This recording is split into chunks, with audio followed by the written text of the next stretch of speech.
Yeah. So we will start off with the parable of the Good Samaritan. And we understood one thing. From my last class, I had told you that the Good Samaritan story is not meant to say that Jesus is the Good Samaritan. There is a question, and who is my neighbor? And in reply to that question, Jesus gives a story. Now, Jesus takes the elements of the story from the society at that time. Okay, a man was going down from Jerusalem to Jericho. Okay, now before I teach you this, before I teach you what is the right meaning, I want to give you one wrong meaning that people often teach from this passage.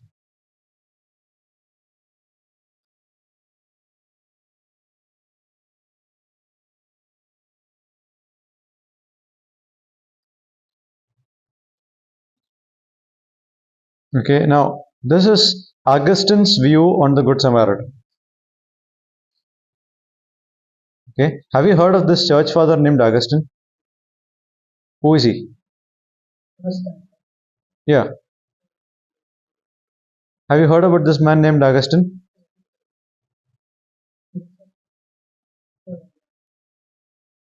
Have you heard of who he is? Augustine. Huh?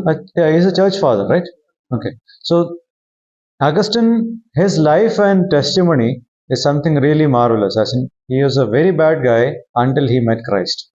Okay. Now, what I'm saying right now is not a challenge to what his Christian life is. I am only challenging the interpretation that he had about this parable. So, according to Augustine, the man who was going down from Jerusalem to Jericho was Adam. Okay. Jerusalem, according to Augustine, is the heavenly city of peace from which Adam fell. And Jericho is the moon signifying Adam being a man. Then robbers.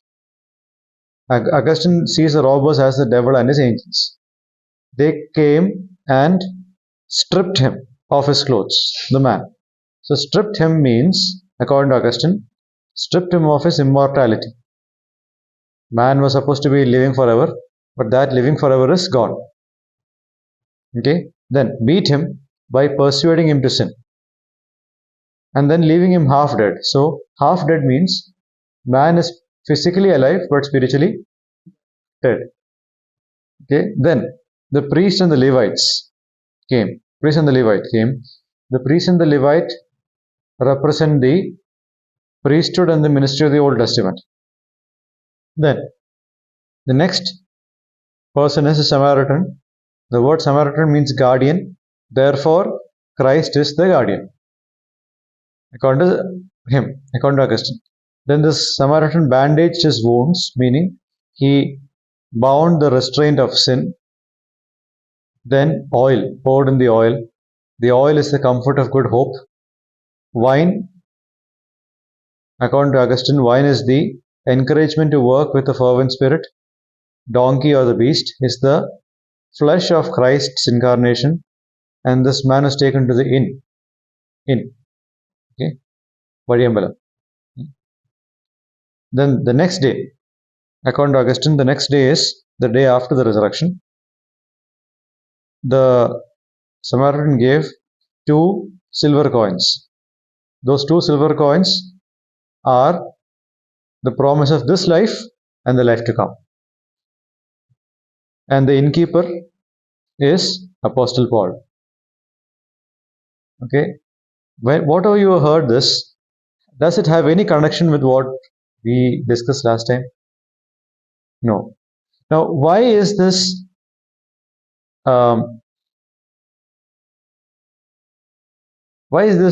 wrong? Because Jesus never meant, as I told you, I keep telling it again and again, Jesus never meant to present himself as the Samaritan here. The point that Jesus was trying to make in this parable is, who is the neighbor? Who is the neighbor? Okay. So let's just analyze this question here, or this parable now. Okay. A man was going down from Jerusalem to Jericho. Why is it going down? Because geographically that is how it is. That is how the parable or that geography is. If I tell you, know, if you ask me, I mean, if suppose I'm going to Trivandrum, okay, but you don't know where Trivandrum is, so I'll say I'm going south. I'm going down to Trivandrum. What does it mean? From where Ernakulam is now, geographically speaking, Trivandrum is south to the south of Ernakulam. Understood? Yeah. So that is what I'm trying to tell you here. Jericho is south to the area of Jerusalem, as far as direction is concerned, south. And when he went from Jerusalem to Jericho, so this is a Jewish man, okay? This is a Jewish man here in perspective, because Jerusalem to Jericho, both places are Jewish. This is a Jewish man who was attacked by robbers. Now that is a road that is always prone to robbery and all of those things. They stripped him of his clothes, beat him, and went away, leaving him half dead. So this is what happened to the guy who was an Israelite. A priest happened to be going down the same road, and when he saw the man, he passed on the other side. So look at how Jesus is trying to present this story to the disciples here. No, to this man. Okay, who is this person who is listening to the story?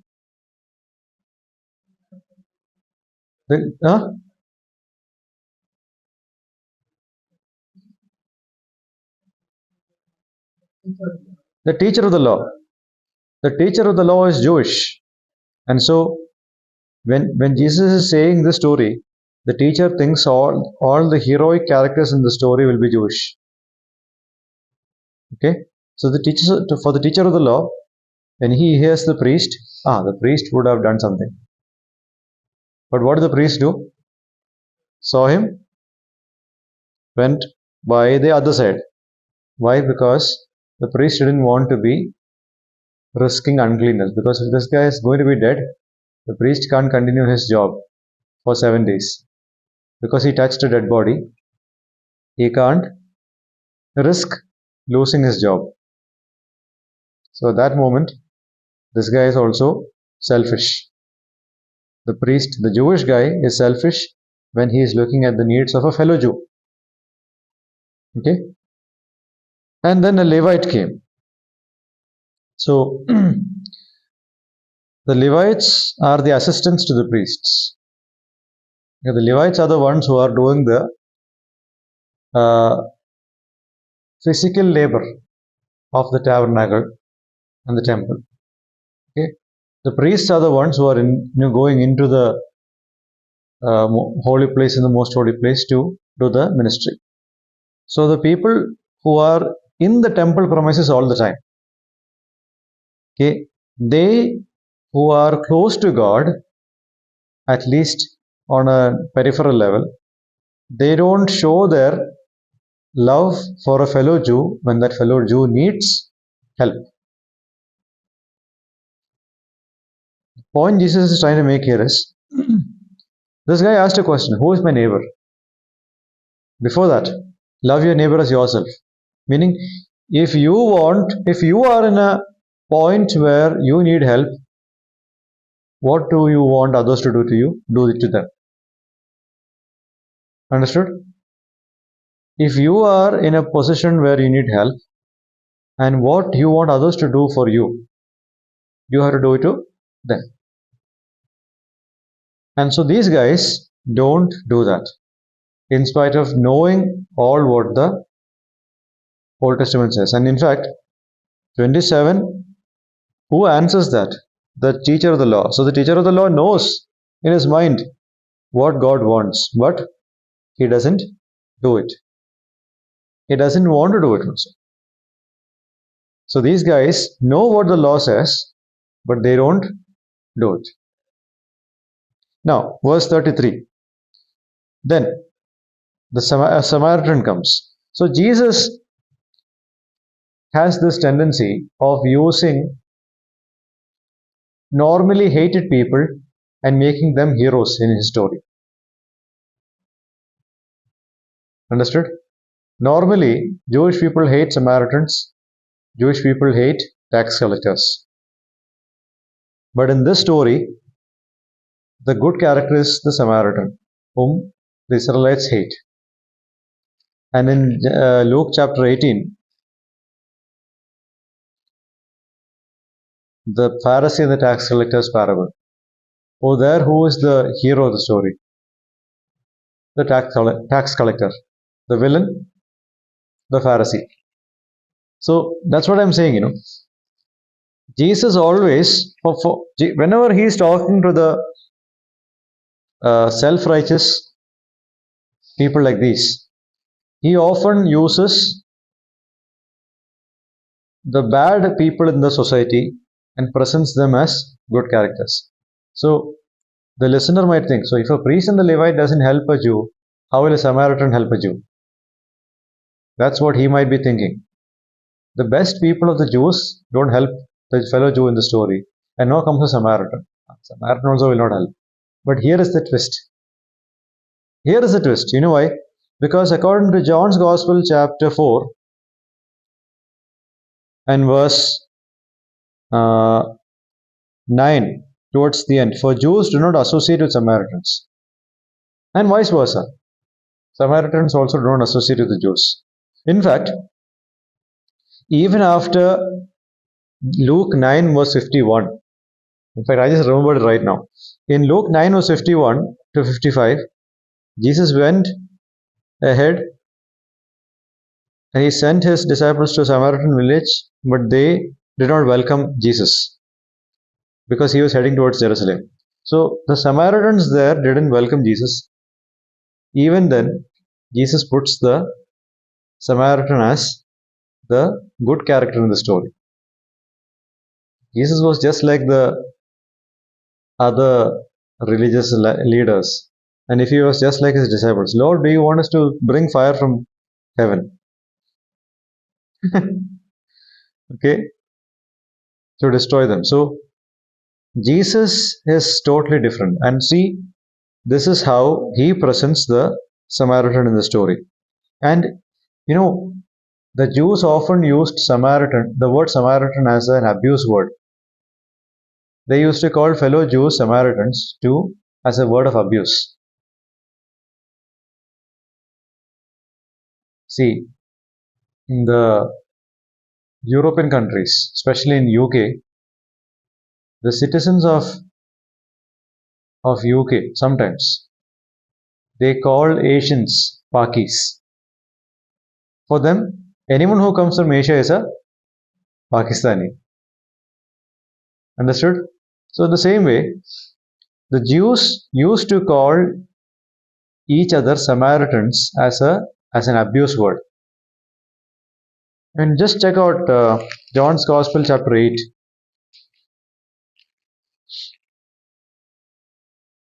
Verse 48. Let's read that. The Jews answered him, and we right in saying that you are Samaritan and they want us. Yeah, they are calling Jesus a Samaritan. So this is the thing that you need to understand in the story. What is going through the Jewish minds as they see the Samaritan coming in the story? That is what you should focus upon. So when others, especially the listener, doesn't expect the Samaritan to help, you see what the Samaritan does. As he traveled, he came where this man was. So the other people, they saw the man and they passed by the other side. But the Samaritan in the story comes where the man was. He saw him, took pity on him. He went to him, bandaged his wounds, pouring on oil and wine. So, what does this guy do? He uses his own resources to minister to somebody who is not of his nation. For the Jews, neighbors are their own people. But Jesus says, neighbors doesn't mean just your own people. It means anyone who is a human being. Irrespective of where your language or where you come from, what your language is, your culture, doesn't matter. Neighbor means anyone who is near you. Doesn't matter where they are from. And that is what we see in here. And to take care of somebody who doesn't belong to his country, the Samaritan shows pity, puts oil and wine on the wounds and bandages it.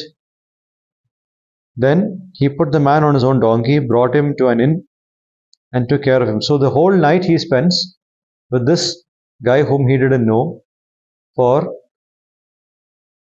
that whole night. He takes care of a person who is not of his country, spends money for him in the inn, spends his resources, spends his animal resources to take care of him for that day, and stays with him for the whole night. Okay, obviously the Samaritan is going to some place for his own purpose, but he keeps that purpose aside for a few hours just to be with this guy. Okay, and then the next day he took out 2 denarii and gave them to the innkeeper. Now, we must understand how much is a 2 denarii thing.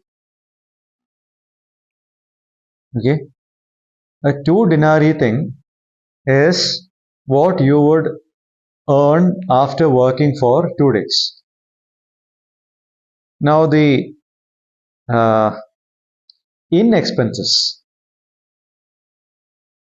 Okay, inn expenses, if you're looking at that,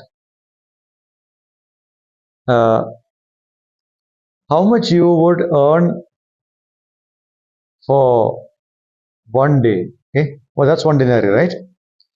The charge of 1 day's expenses in an inn is 1 by 30 divided into what you earn for a day. So imagine that you're earning 1200 rupees per day, and the charge at the inn for 1 day is 1 by 30 of 1200. So how much is that? 40 rupees. 1200 divided by 30 is 40. So 2 denarii he gave, which means 40 rupees per day is giving how much? 2400. Understood? 1 denarius is equivalent to, or not, it's approximate equivalent to 1200 rupees. So actually the value is more, but just for our understanding. Okay, whatever you earn for 1 day, for example 1200, out of that 1 day's expense in an inn is 40. So this Samaritan gives 2 months of advance payment for this guy whom he has just met. As in, you're spending 2400 rupees for a guy whom you do not know, just so that he will have shelter in this inn. Understood? 2400 is not a small amount. You won't give 100 rupees to a beggar. Understood? So, 2 months of advance payment for the inn, which means that for 2 months, until this guy's wounds get healed, he has a place to stay. So he gives that much money to the innkeeper and says, look after him, and when I return, I will reimburse you for any extra expense you may have. Meaning, After 2 months when I come, if there is anything extra that I have to pay, I'll pay that also. Understood? So this Samaritan spends his efforts, his resources, his time, his money, and that too in abundance, for a guy who is not from his country, for a guy who is not of his culture, for a guy who doesn't speak his language, for a guy who is considering him as his enemy, or at least from a group that considers him as enemy. This is the story. This is what a neighbor looks like. Now, the question at the end of this parable: which of these three do you think was a neighbor to the man who fell into the hands of robbers? So, what is the answer? The expert in the law replied, the one who had mercy on him. Okay, the one who had mercy on him. So, this expert in the law doesn't even want to name the Samaritan as a Samaritan. He just says the Samaritan. But this guy still has hatred for the Samaritan, so he doesn't name the Samaritan in the story. He says the guy who had mercy on him. So this guy won't change, because this guy's original intention to ask this question was wrong. He asked this to test Jesus, and to justify himself, he asked, "Who is my neighbor?" And to such people, even if you say a good story, this guy won't change. Go and do likewise. Go and do what you just heard right now. That is what a neighbor is. You ask me, who is my neighbor? I told you what you're supposed to do as a neighbor. Who is my neighbor? Meaning, whom should I love? Huh?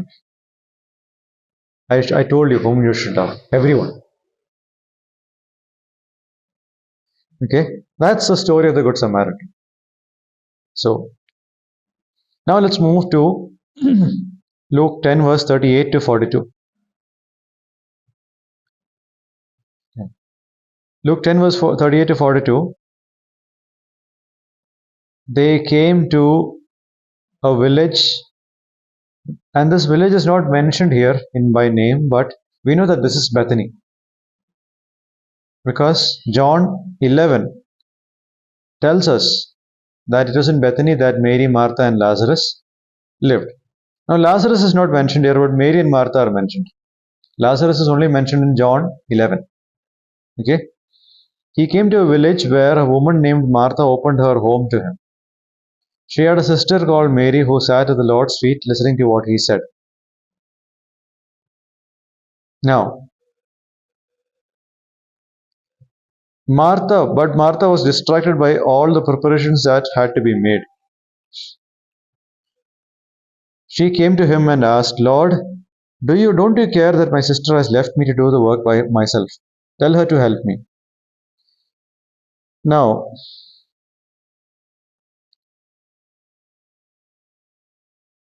preparing food and arranging the house is not the only concern that Martha has. Because in that culture,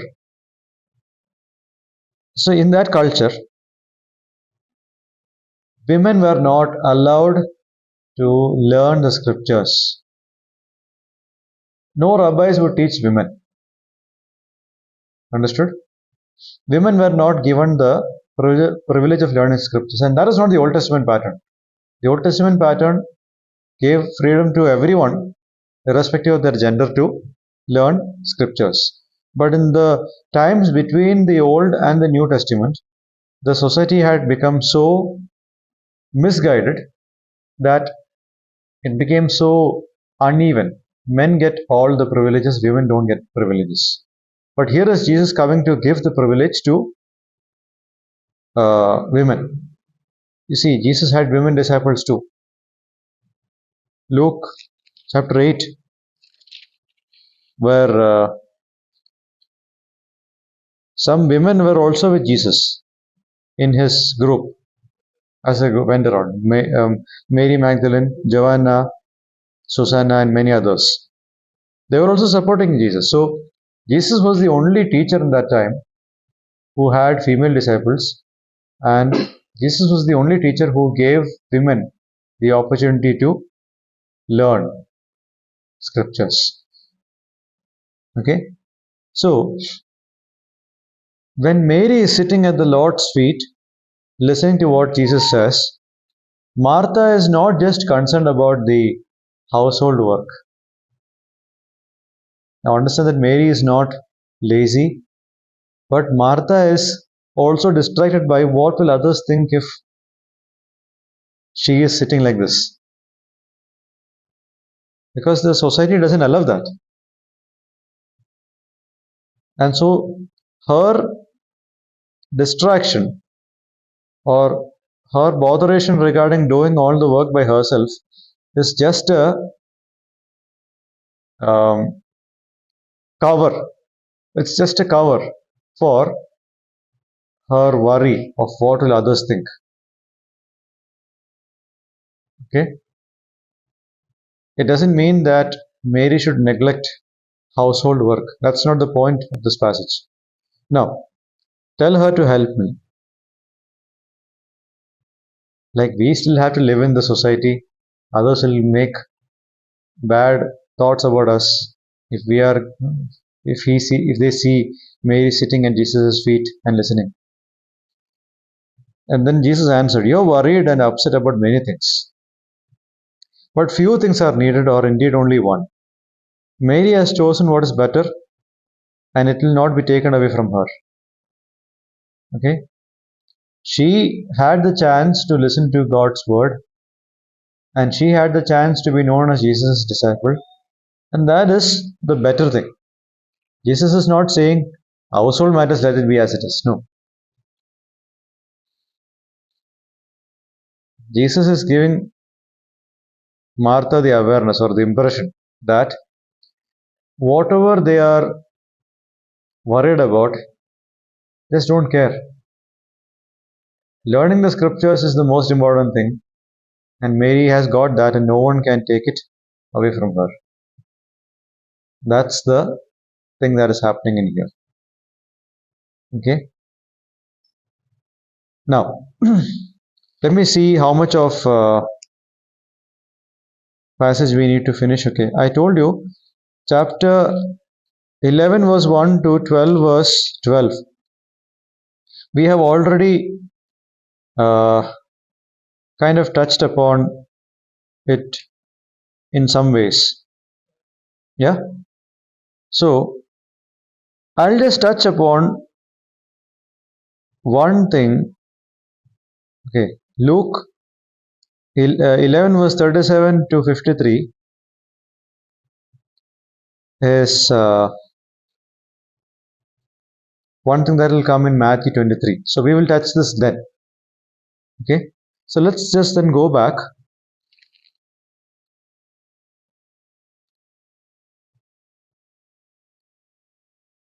Okay, let's just go back to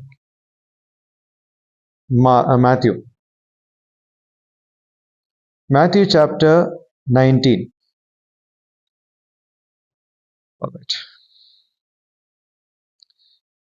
Now, Matthew chapter 19, verse 1 onwards, we are watching Jesus followed by a large crowd or large crowds in Judea, and the Pharisees came to him to test him. Always this thing is happening. When you keep listening to people who don't want to listen to you sincerely, you will get tired of actually talking to such people. So, what is the question that they came up with? They asked, "Is it lawful for a man to divorce his wife for any and every reason?" Okay, for any and every reason. So, understand one thing here. There were two thoughts or two patterns of thought among the Pharisees regarding divorce. The Hillel group. Let me just clarify. The Hillel and the Shammai group. So I'll just try to tell you what the groups taught about divorce.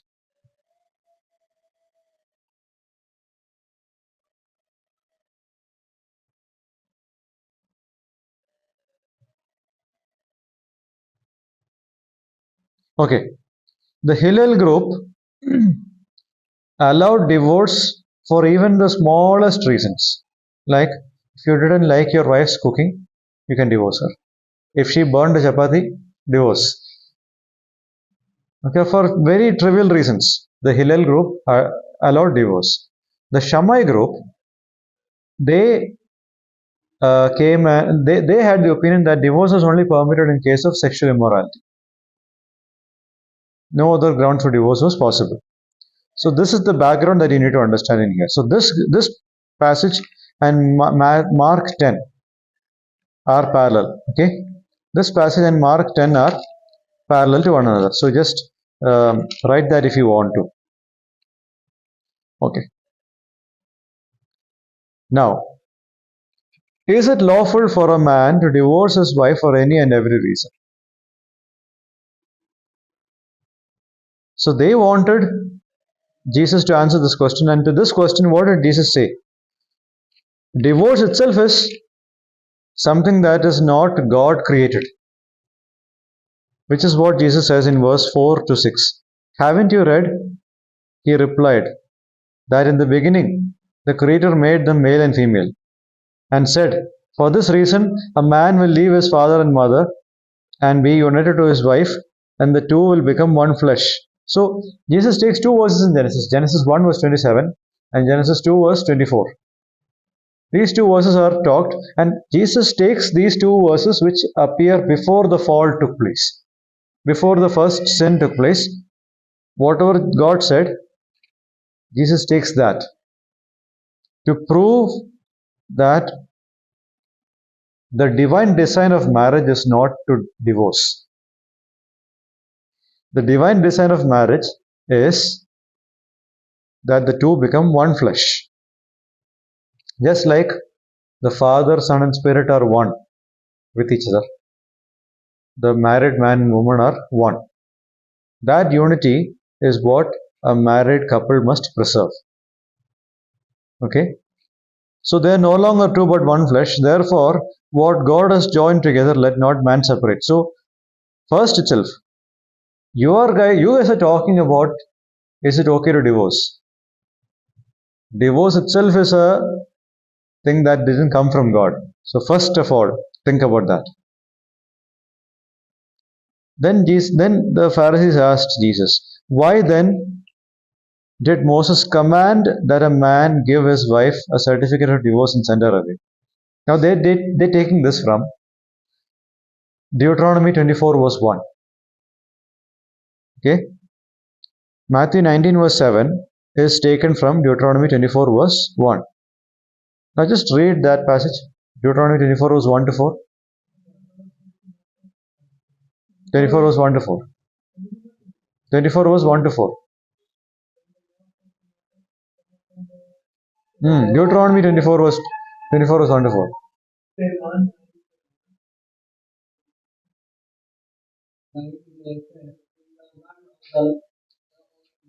Lord your God is giving you to look at it.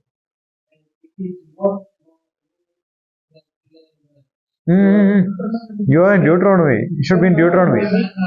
Deuteronomy 24. if a man marries a woman to become displeasing to him, he finds something decent about her, and he dies her a certificate of divorce, gives it to her and sends her from his house. And if after she leaves his house, she becomes the wife of another man, and her second husband dislikes her and writes her a certificate of divorce, gives it to her and sends her from his house. But if he dies, then her first husband could have divorced her, is not allowed to marry her again. She has been defied. That could be detestable in the eyes of the Lord. Do not bring sin upon the land the Lord your God is giving you as an inheritance. Okay. Now, whatever is written in Deuteronomy 24 verse 1 to 4 is seen by these people as a command. But Jesus replies to them, Moses permitted you. It is not a command. To write a certificate of divorce and send her away in instances of indecency is not a command. It was a permission given because your hearts were hard.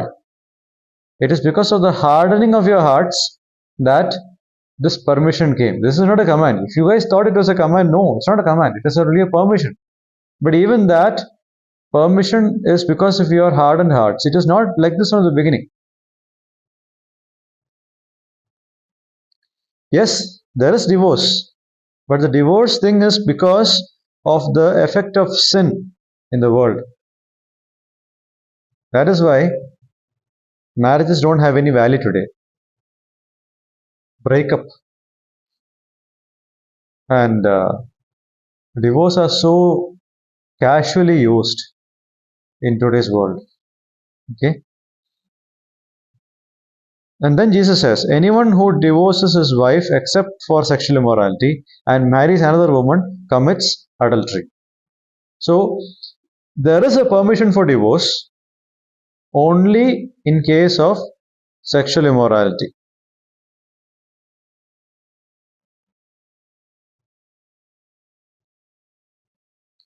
For any reason, there is no permission given. Only for sexual immorality. If anyone divorces for any reason outside of sexual immorality and marries another woman, that person commits adultery. Understood? Now, is divorce prescribed or commanded in terms of sexual immorality? No. Is it permitted? Yes. Should it mean we must take that permission? Not always. Okay. In terms of sexual immorality, what does God want us to do? See, God has given us the common sense to understand what is supposed to be done. Okay. The choice is up to us. Do we want to forgive and move on, or do we want to divorce and move? See, let's just analyze this. Now, if we want to divorce, okay, because our trust is broken, okay, the partner has broken our trust. But if we want to divorce, how is it going to affect everyone around me? Think of it. Children growing in broken homes, you are going to damage their life more. Okay, in an impulse, we will say divorce for sexual immorality. But there are many lives that will be affected. The children will not grow in a home that is supposed to be with both parents. Okay, now what to do in case of unrepentant unfaithfulness? You found your spouse cheating on you, and that person is not repenting, doesn't stop doing sins. Obviously, divorce is the only thing left, because there is no point continuing in that relationship. But what about places where we can forgive? For a person who is repenting of their sins and wanting to come back. If you divorce such a person, what about the children who are supposed to grow up in homes that are supposed to minister to them? That's a tough point. Okay. Besides, think twice about divorce. First of all, this is not God's original plan. Second, in the Old Testament, God positions himself as the husband to Israel. Did God abandon? Yes, God writes a certificate of divorce, but that is because of Israel's unfaithfulness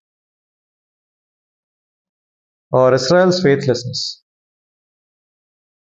But then God calls them back. So God is repeatedly going behind the offending party. The church is the bride of Jesus. The church is it faithful to Jesus all the time? No.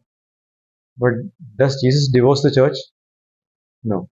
So if God, Yahweh doesn't do that, if Jesus doesn't do that, but continues to bring the person back to holiness, then how much more should we do?